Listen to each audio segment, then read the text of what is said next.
Someone who has proven to be a great asset to the Springfield Fire Department must be able to overcome adversity in the changing environment that we call the fire service.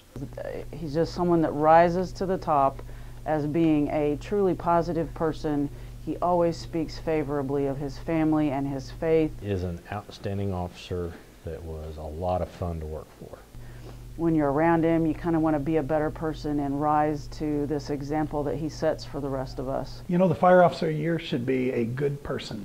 Promotes harmony within their crew.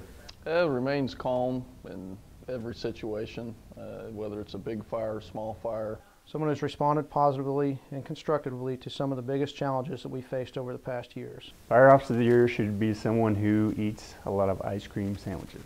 The Fire Officer of the Year should be someone who drinks orange juice from a mason jar, eats a peanut butter and jelly sandwich every morning, all after a 20-mile run. A guy who isn't afraid to admit that the Boy Scouts, in fact, are much cooler than 4-H. Fire Officer of the Year should be somebody who always thinks of the other guy before himself.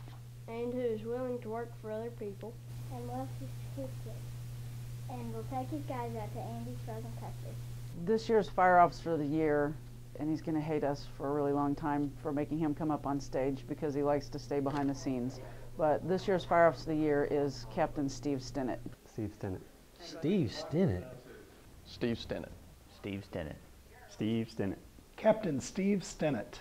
Captain Steve Stinnett. Our dad. Congratulations, Stephen.